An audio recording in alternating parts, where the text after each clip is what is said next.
Hello and welcome to News from the Underground. I'm Ruth Yeager. Tonight I'm joined by John St. Julien, who is a retired educator and local activist. Good evening, John. Good evening. Happy to be here. Okay, well, since your retirement and moving back here, you haven't exactly been sitting in your rocking chair, have you? Not yet. I still have plans to do so, but just not quite yet. Yeah, I hear you've got 6 grandchildren, is it? 6 grandchildren. Right. And I do play with grandchildren on my knee, so that part of the stereotype I can own up to. All right. But what do you do with the rest of your time? Well, I've done different things. I was involved with the fiber fight. When we first got back to Lafayette, or back to Louisiana, and moved to Lafayette, the fiber fight was just starting to heat up. It was kind of a rumor and a hint. And I had been, part of what I'd done in education was the design of curriculum, and especially the design of curriculum that was based on the web. And so I knew the kinds of things that we were not currently able to do because we didn't have the bandwidth. There are wonderful things, educational things, sitting on the shelves waiting for a place to be implemented. And so I thought that was a wonderful thing for me to get at least interested in. Sort of one thing led to the other. I got mired in that pretty solidly. All right. And okay. So, you know, and then and that was an incredible fight, wasn't it? You went from pretty much not a chance to victory at the polls. Yes. I think that the way the story really needs to be told is that that was almost, the smart money had decided that there was no chance that we could win against Cox Communications and Bell South. You know, 2 of the largest and most politically powerful corporations around, and local monopolies. But I got involved with Mike Stagg, and I know that we want to at least spend a little time on tonight. And, right. Well, he was involved with the fiber as well. Yes. And he and a few other people decided they could stand up and make the effort at a time when the smart money thought there was no chance, at a time when some people were hanging back and waiting for the big dogs to do it. You know, the local community leaders that were supposed to stand up and do something. Yeah, well, there is that certain tendency that people want to back a winner, and if they are afraid if an issue or a candidate is going to lose, that they hold back because they don't want to be associated. And yet, sometimes you have to put your foot out there and say, this is the right thing to do, and this is an issue I'm going to back. This is the candidate I'm going to back because these are the issues I believe in. Yeah, I think that there probably is some of that, and I think that's just, I mean, part of my background education was that I also taught social studies, and I taught teachers to teach social studies. So I have real strong feelings on civic participation. And in fact, believe that's a really bad way to make a decision about an election. I know that a lot of people feel that way, that they would like to back a winner, or they would like to do, they like to, you know, all the feel good of it. But that's not what it's about. It's supposed to be a reflection of the citizens' actual belief and what the community as a whole feels is best for the community. And so you can vote against your interest at times, but only because you believe that it's good for everybody. And that, I think, was the really clear basis upon which that fiber fight was actually fought. People just finally stood up on their back legs and said, whether we win or lose, this is wrong what these people are trying to do to us. Right, and this is a fight worth fighting. It's a fight worth fighting, and it doesn't matter if we can win. And really, that's all that was required, was just deciding that, you know, to talk to their friends and neighbors, and did what we called an inoculation strategy. And, what do you mean by that? Got out and said, these guys are lying to you now. They're going to lie to you again. And they're going to lie to you in a louder voice with more money behind it. You know? And the community heard that. We had a strong political leadership, and I give all the props in the world to Joy Durrell and Terry Huval, who were willing to stand up on their hind legs and say these guys are big, out-of-state monopolists. And they're not doing this because of anything that would benefit Lafayette or the people of Lafayette, but would benefit their bottom line. And you know, don't take all this stuff about free enterprise and all that stuff seriously. And they were willing to say that. And that, combined with a few citizens being willing to really stand up and actually engage in the fight, because certainly they couldn't have done it alone, was crucial. And Mike was a big part of that, of standing up and saying, okay, here I stand, here I make my last stand, and we're going to fight this. And at least in my judgment, that was really all that was necessary. All the money in the world, all the bluster, all the attempts to, ingratiate a little fear, we're going to take our people and move them away, and y'all lose jobs. All that stuff just vanished like smoke once a few people stood up.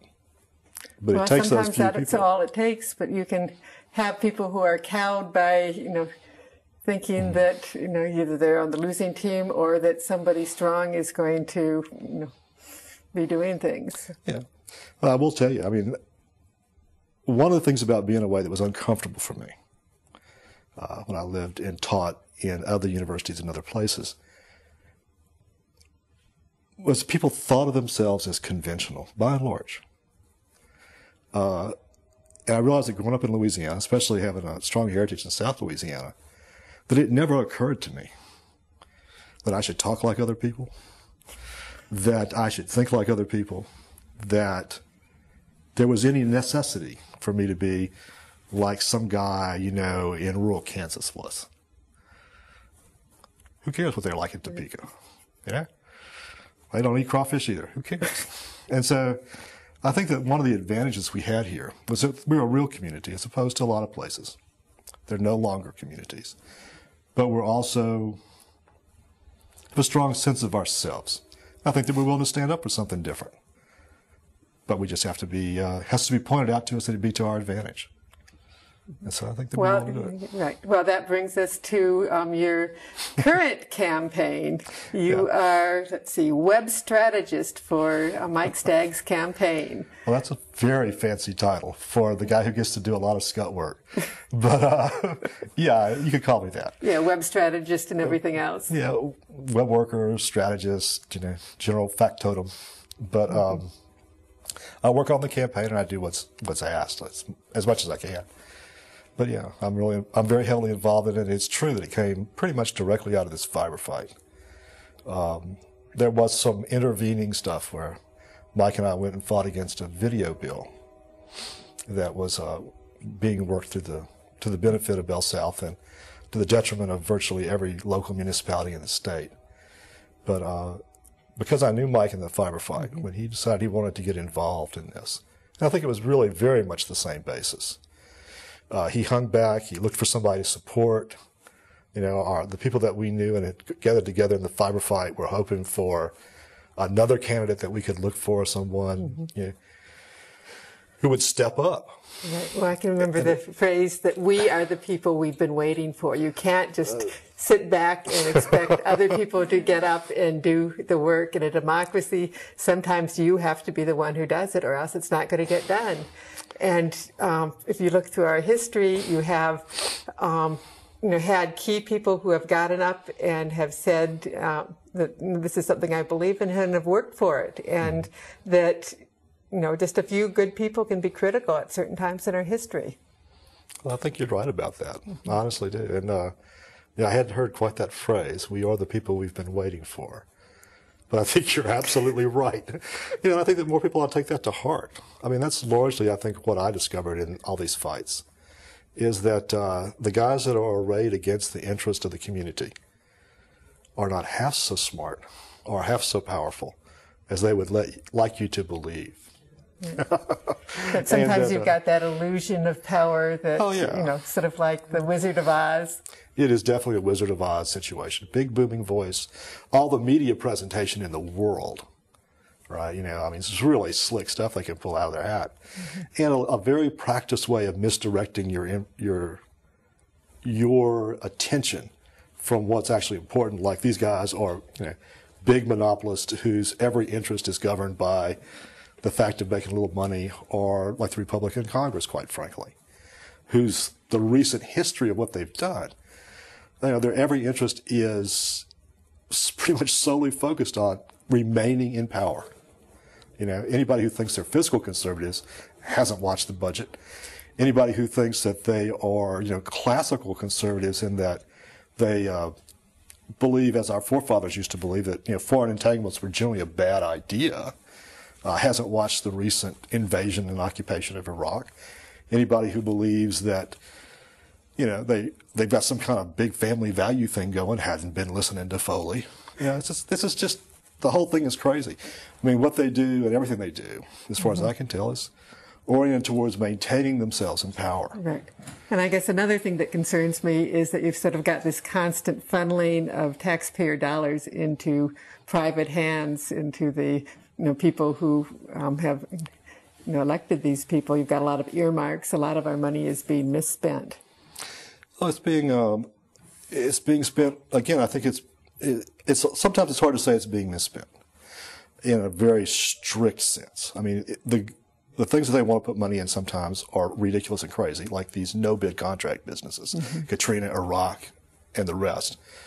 And that's just an incentive for people. The way these no-bid contracts work is that you put out a bid for something, and we'll just do the work for whatever it costs us, and you get 10% off the top.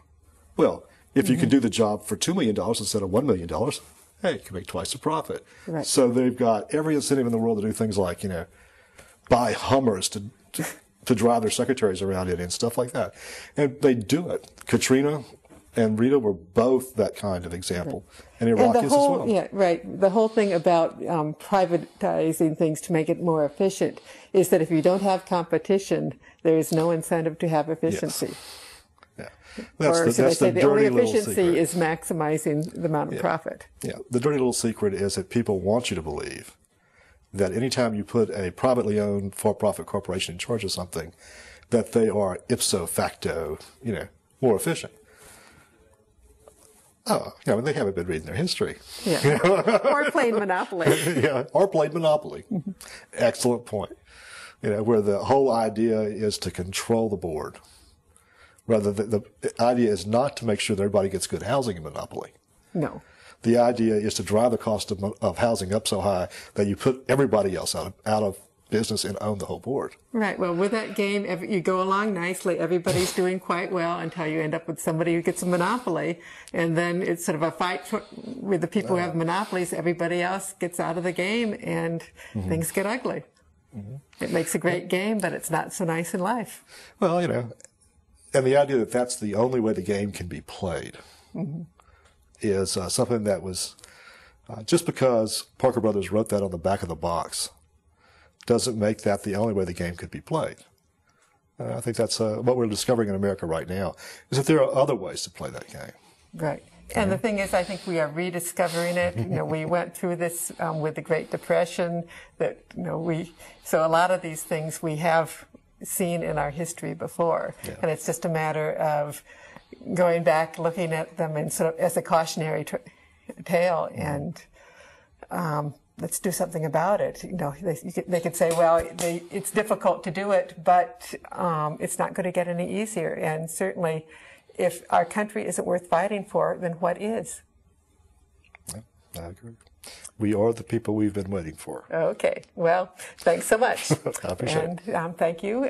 This has been News from the Underground. We'll be right back.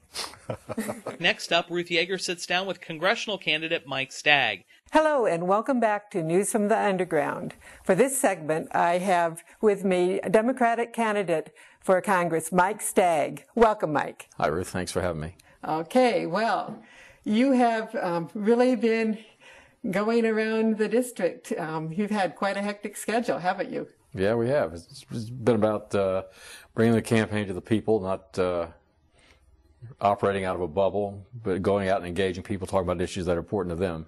Okay, and of those issues, which issues do you find that really resonate with people? Well, I think there are two that jump right off the chart. One is Iraq, the war in Iraq. And when I got into this campaign, I didn't know how I was going to talk about the war, because I knew what I felt about it, but I didn't know what other people felt about it. I didn't want them to be turned off by what I said. And when I realized that this was a hot issue was when white males started coming up to me and wanted to talk about the war as the first issue they wanted to talk about, and they kept calling it that stupid war. And so the war in Iraq is clearly the top of mind issue out there, because it affects so many people, because it's done so much harm to the country, our image, our standing in the world. Right. And we've got so many soldiers from Louisiana. I believe Louisiana has more people over there than any other state. Well, more people have been killed from Louisiana on a per capita basis than almost any other state in the Union. And, you know, the Army is on the verge of collapse. We only have 7,000 to 10,000 men available for any other crisis that erupts in the world. The facts are that we are having to call back people to active duty who have been retired. We're calling back ready reserve from the Army and the Marines. There's talk about finding ways to call National Guard soldiers back to active duty and send them back overseas again in violation of the agreements that were in place when they covered their enlistment. So we're just as no less a figure than Richard Baker, James Baker, President Bush Sr.'s Secretary of State and now an advisor to this President Bush, said when he was in Iraq day before yesterday, he said, we're in a hell of a mess, and we are. Right. And what I find really sad is that these people who have risked their lives and have come back oftentimes face bankruptcy, and the new bankruptcy bill makes no provisions for them. And the Veterans Administration is underfunded, so sometimes they have to wait months and months in order to get the treatment they need. Well, if you look at the cost of the war, just the dollar cost, we're almost at $500 billion in actual outlays for fighting the war. There's another $500 billion that's encumbered because of the care we're going to have to provide for the rest of their lives, the more than 20,000 people who've been wounded there. And then the debt, because the entire war has been funded off the books, special appropriation. It's never actually been part of the budget. So, we have incurred long-term costs to the country, and then to turn around and not fully fund care for veterans after we've asked them to give their all for this country, I just think is a flat-out betrayal of them and the trust that we as a people pledged to them when they enlisted. What's another topic which you find really resonates with people? Well, health care is an issue on everybody's mind because of the financial pressure that puts people under. Families, if they can afford health insurance at all, are struggling to pay those bills. Over half of the bankruptcies in the country relate to an illness in the family. That's what prompts a bankruptcy, the inability to cover medical bills, even with insurance. So health care, touches everyone, is important to everyone, is essential to everyone, but yet, we have 46 million Americans without health insurance. That ends up driving up the cost of health care for those who do, because cost shifting takes place to, compensate for the inability of other people to pay for the care they receive. And so you were in this vicious cycle where you have the growing pool of uninsured placing a greater burden on the healthcare system, driving up the cost of health insurance, which makes it less affordable for more people. So you keep growing the uninsured pool. It's an unsustainable cycle that we're in. So that's the problem. What would you do about it? Well, I think we need to join the rest of the industrialized world and have a single-payer health plan in the United States that provides health care and affordable care to every American, regardless of ability to pay, regardless of employment status. As long as you're a citizen, you can get access to that care. How does the single-payer part make it more affordable? Well, for one thing, as the healthcare system exists right now, where you have a large number of private sector players like corporations like Tenet and HealthSouth and companies like that have been involved in, fraud, documented cases of fraud, and you have high salaries and large, expensive compensation for leadership. Well, which result is that 31% of the cost of healthcare is tied to administration. That's mostly in the private sector. You look at something like the VA hospital, where you have a single payer plan, where it's a not-for-profit, it's service-oriented. The administrative cost in that system is 1%. It's the best health care in the country. Quite a difference. And we also know that we have single payer plans in the United States that work, that preserve choice. The best example is Medicare, which is only geared to seniors right now, but it could serve as a model for how we could provide care to a broader range of Americans. And it's a single payer plan. It works fine. What about medical insurance, which keeps rising up, and they say that contributes to the cost? Well, you do away with it. It's a single payer plan. As an American, you have a right to it. And, that's the other part of this. Where you want the perfect storm of health care is the Medicare prescription Part D plan that was just just came into effect this past year, where the federal government could not negotiate with pharmaceutical companies on drug prices, which is, who does that work in favor of? The pharmaceutical companies, of course. And then the insurance companies that created these plans don't have, plans that provide all the pharmaceuticals, all the drugs that a patient might need. So really you have to choose between those that will be paid for under a plan and those that won't. And so which ones do you want to pay for out of your pocket yourself? And then you get into that whole donut thing. Well, Well, it's sort of a gamble of, what am I going to be sick with? Am I better off with this plan or with this plan? And the intent, I believe the true intent was never to drive benefits to seniors. The true intent was to provide profiteering opportunities for the insurance industry and the pharmaceutical industry, which they've succeeded on that to a much better degree than they've succeeded in making drugs affordable to seniors. And that was the model there. And that's the model we see replicated across the board when the Republicans and the Bush administration create any initiative. What you have to look for is not the shiny target they hold up for, but what's happening on the side. Follow the money. What's happening on the side is profiteering. It's happened in Iraq. It happened in Louisiana with FEMA after Katrina and Rita.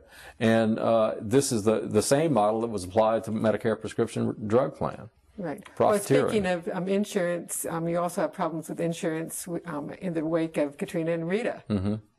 Well, I think the insurance scandal is much worse and affects people much more deeply than any failure of FEMA, because I think people have low expectations of government to actually respond effectively. And under the Bush administration, that's one expectation they've insisted on meeting. Although I can remember in earlier decades that FEMA was well respected. Well, FEMA used to be an effective agency before it became a sort of a denocronyism under the Bush administration. But with insurance, people, these are middle-class citizens who are, bought the deal that you would pay your premium and that in a time of need that those companies would come through and cover your claims. And what we found, particularly after the storms here last year, is that the companies did not come through, and they used loopholes and jargon in the language of their policies to escape obligations to pay. And people paid that. They had a personal relationship with that insurance agent. They paid that premium with the expectation that they would be covered, and they were betrayed. And part of the reason is the way the insurance industry is organized and regulated.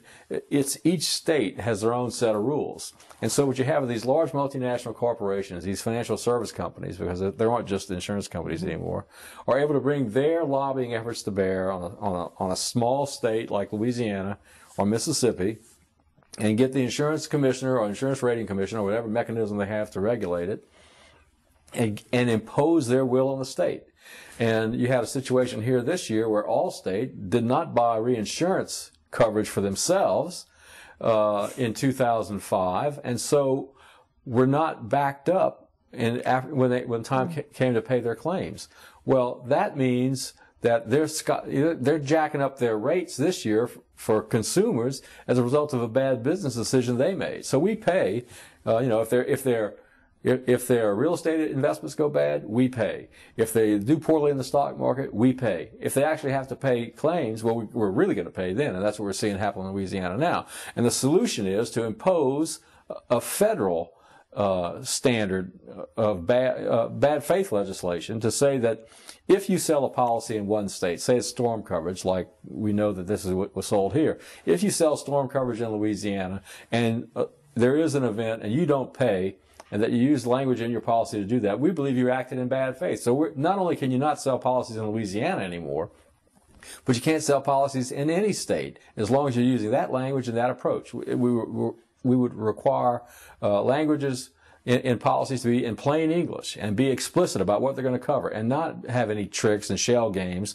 about what's going to be covered, so consumers can act in good faith and when they make those policy buys. And those insurance companies then would have to decide either they're going to play the game straight or they're not going to be in the game.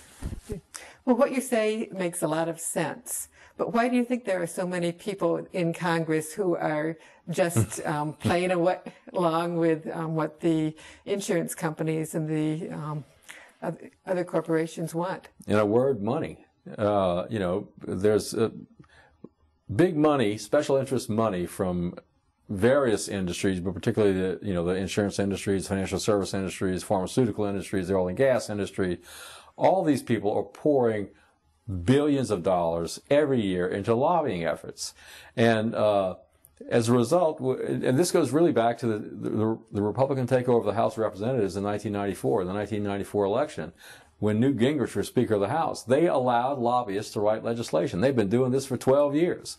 Lobbyists don't influence legislation, they write it. And what do they get, what do the congressmen get in return? Well, if you're some of them, like maybe Duke Cunningham, you get bribed. You get trips. If you're like Tom DeLay, you get trips, golfing trips to Scotland or Russia at the behest of Jack Abramoff. Money has fundamentally corrupted the political process to where people have lost faith. This is why they've lost faith, because ordinary people know that their voices are not heard in the process anymore, and they know what's drowning out their voice. It's big money. So how do we get big money out? Well, it's simple, I believe. I think what you do is you have public financing of elections, federal elections, to where you don't allow PAC money in that, and you have pools of money set up that candidates agree to work within. The federal government licenses the airwaves. They could require radio and TV stations to give a certain amount of time, a block of time to be used over the course of an election period, say between qualifying and the election. And that time would be free. And then so that campaigns would be transformed from money races into campaigns about ideas, which is what's fundamentally missing from our political discourse today. It's not that people aren't any more intelligent or they don't know what to talk about. It's that the fact is that if you're a member of the House of Representatives and you have to raise $2 to $3 million for your campaign every 2 years, you're trying to raise $6,000 a day. And that becomes your job. You are selling your votes on a regular basis, and it shows up on both sides of the aisle, Democrat and Republican. But it is fundamentally what's wrong with politics in Washington today. Okay, and so how do we get from where we are now to a situation where we have the publicly funded campaign? Well, I think that part of it's going to be citizen revulsion at what's been going on in Washington and the corruption that they see. I mean, it's endemic, and like I said, it affects both sides of the aisle. And I think that the idea that people will use public office for personal gain, I mean, that's sort of the cynical view, but it's clearly what's been happening. And I think that one of the ways you get around this is to force money off the table. And the way to do that is to not require congressmen and senators to go out and have to really sell their office in order to get elected, sell their office in order to get reelected. And so that you drive down the cost of campaigns. You then open up the field to people who maybe actually work for a living, to run for office instead of being either extremely wealthy or extremely well connected. Because, there are a lot more people who work for a living and are struggling, paycheck to paycheck, than there are people who are well-to-do, primarily beneficiaries of the Bush administration tax cuts. Right. But their and you're a votes are not being candidate heard. who's working for a living. Yes, I am. And you're not taking any PAC money. Not taking PAC money, no. Well, because I don't think I could legitimately say, oh, my PAC money's good, but his is bad. And it's cost my campaign money. I mean, there are unions that would have liked to give my campaign money. There are other organizations that would have liked to give my campaign money, but I couldn't take it. Because, I believe that ultimately what we have to do is get all of that money out of the process. So how do you run a campaign these days when it costs megabucks in order to get on network TV with ads?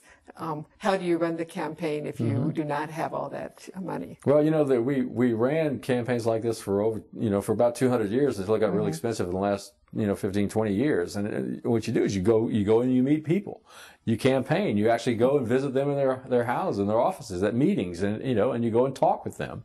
And you do a little radio, you do a little internet stuff, some of the tools that are available now, and you use email, and you go out and you interact with people. And I think that we're seeing now in this election cycle a lot of that going on, and we're seeing also, with you combine that with this sort of avalanche of scandal that's coming out of Washington, that people are much more receptive to ideas than the sort of traditional campaign that's just flowery images and nice commercials with the flag waving in the background. Right. I think people are more concerned about what's actually going on in Washington. Right, and you're not the only candidate nationally that's doing this. No, there are a number of candidates, and I think a number of us are going to get elected to office on November 7th because, again, this wave of revulsion that's sort of surging across the country. And it's directed at all incumbents, really. But particularly since Republicans are in power, and Republicans have been in power for so long in the Congress, I think it's primarily directed at them. Okay, you've talked about PAC money. What exactly is a PAC? Well, a PAC is a technically political action committee where people in a group, whether it's a corporation or loose affiliation of people or a union, can put up money that can then be pooled together and make large contributions to individuals, to candidates. And what we've seen really is an explosion of PAC money and the use of that by special interest groups, industries seeking special privileges and legislation. There's been a lot of this trading of contributions from special interest groups and PACs for earmarks, for funding for specific projects and various appropriations bills. There's some criminal investigations going on now with the House Appropriations Committee. There's been some with the Defense Committee. So it's about buying favors, buying influence, and it's a process that's been particularly effective with this Republican Congress. They've even had a project called the K Street Project that was designed specifically to squeeze money and influence out of lobbyists through granting of special favors. Okay, well, in the last couple of years, the price of oil has skyrocketed, even though it has gone down a little bit right now in this pre-election time. But it doesn't look like it's ever going to go back to where it was. And, there's all this talk about peak oil. But what I find is really, really disturbing is the amount of oil that we get from other countries and how that hampers our security and that we are dependent on these other countries for the running of our country. What would you propose to do about that? Well, first of all, I think it's important to understand that what drove the price of oil up so dramatically, up to $80 a barrel, was political uncertainty, political unrest in the Middle East, where all the oil is. And so that we pay a price for political instability elsewhere, and it all comes out of our wallet. It's sort of like it's been the hidden tax of the Iraq War, the high price of gasoline and oil in our country. But what's really going on here is that we are in the Middle East because of our dependence on foreign oil, and unless we break that dependence, we are bound to be engaged there militarily and otherwise for until we break our addiction, what the president calls our addiction to oil. So I think what we need to do is borrow a page from Brazil and commit ourselves to a national policy of energy independence in an aggressive way, just like John Kennedy committed us to being on the moon by the end of the 1960s. That kind of aggressive commitment to breaking our dependence on foreign oil so that we can then free up our foreign interests from our addiction. It's like people who steal because this is where their drug habit. Well, we fight wars to protect our energy habit. And so we could commit this country to a clean fuels economy that would depend on biofuels, biomass. It would be great for Louisiana, where we already grow a lot of the fuels, the food that could be used in this process. Sugarcane, rice. We have a lot of forest products in the state. All those could be used to create biofuels that would break our dependence on oil. It would be good for the economy here because it would create new markets for farmers, for the tree farmers, for rice farmers, for sugarcane farmers, separate from the commodity business that they're in for food, where there's a lot of instability there, a lot of threats to tariffs through these series of trade agreements we've entered into that really undermine price stability and the ability of these farmers to continue the work that so many of them have done for generations. So it would be good for the economy. It would be good for our foreign policy. It would be great for the environment because global warming is real, And the constant and accelerating addition of carbon into the environment is having dire impacts now.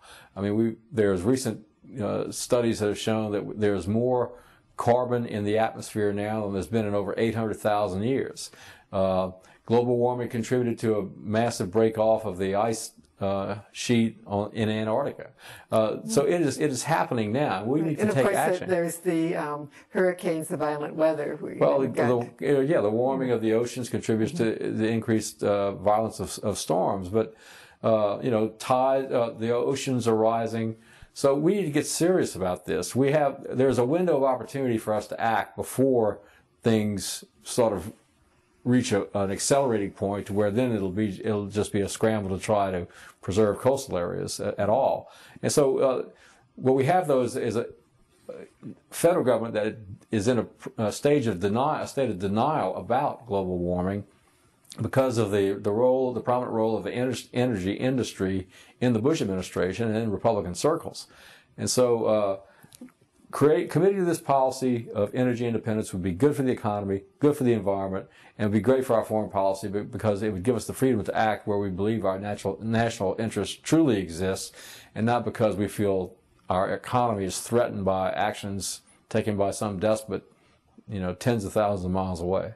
Okay, well, thank you and for being on here, and best of luck with it. I admire all of your energy and your passion for this, and I certainly hope you succeed. Well, thank you. And this has been News from the Underground, and thank you for joining us. Regretfully, that is all we have time for. This has been yet another Blue Mondays. Blue Mondays is on every single Monday night on AOC Channel 15 at 9 p.m. We greatly thank you for spending part of your evening with us here on Blue Mondays, and we hope you'll join us again next week. I'm Stephen Handwerk. I've been your host, and I hope to see you again next week. Thanks a lot. Have a great week.